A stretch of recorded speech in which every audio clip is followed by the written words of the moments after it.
Welcome back to the deep dive. Today we're focusing on that space where optics meet wearables. We're looking closely at the Viture Beast XR glasses.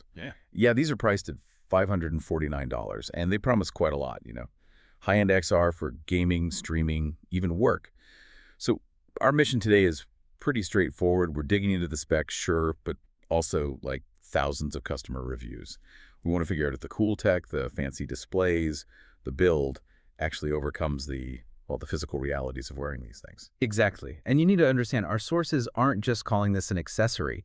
It's positioned as one of the most advanced XR headsets out there right now. It's a really ambitious shot at packing powerful screen tech, high brightness, solid build quality into something you could actually wear daily. Okay, let's jump into the visuals then, because that's the core pitch, right? They promise this huge virtual screen, 174 inches.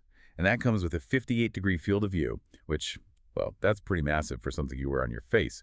The resolution is talked about as being like 4K similar, around 1,200 pixels. Right, so just to clarify for you, it's not literally two 4K screens, but the pixel density right in front of your eyes gives you that perceived sharpness. It looks really crisp. But the real standout feature, it's got to be the dynamic electrochromic tint control. This thing adjusts the brightness instantly. Okay, electrochromic tint control. That sounds impressive, but practically speaking, what does it do? Is it just like sunglasses getting darker? Oh, it's way more than that. It can block almost all the outside light instantly, like putting on a blackout shade, but, electronically, which is key for getting totally immersed, totally focused, especially when you add in the built-in 3 degrees of freedom motion tracking. Ah, so it helps keep the screen stable if you move your head a bit. Precisely. Stabilizes the virtual view. And they kept it simple connection-wise, too. Just standard USB-C for power and signal makes it pretty compatible. Okay, so the tech sounds cutting edge. They nailed that. Right. But let's pivot to the human side of things. Comfort. Wearable, sink or swim based on comfort. Viture did try to deal with fit, right? Offering 2 sizes, regular and large. Yeah, regular is about 64 millimeters for IPD, and large is around 68 millimeters. IPD being interpupillary distance. Correct. The distance between your pupils, getting that right is crucial for avoiding eye strain, making sure the image lines up properly for you. And they also have this vision pair technology. It lets you sort of digitally tweak the screen size and where it sits inside the glasses. So physical sizes, digital adjustments. But if we look at the user feedback overall, where does the compromise show up? Well, the feedback is generally good. Solid 4 out of 5 stars based on, over 2,100 reviews globally, so people like a lot about them. But the big one, limitation you can't really get around easily, is no built-in prescription adjustment. No way to dial in for myopia. So if you wear glasses normally... You need extra lenses. They sell these magnetic ones that clip on. It works, but it adds bulk, complexity, another thing to manage. For a premium device, it's a significant hurdle for a lot of potential users. Yeah, that extra step is a huge asterisk, isn't it? Still, users seem to really like the good parts. What are the main pros they mention? Oh, definitely the display quality. Sharpness, really good color, clarity. The sound quality is apparently strong too, which helps with the immersion.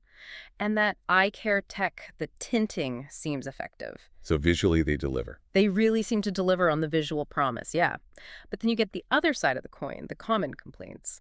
Discomfort comes up a lot, especially after wearing them for, say, over an hour. People mention pressure points, nose bridge, temples.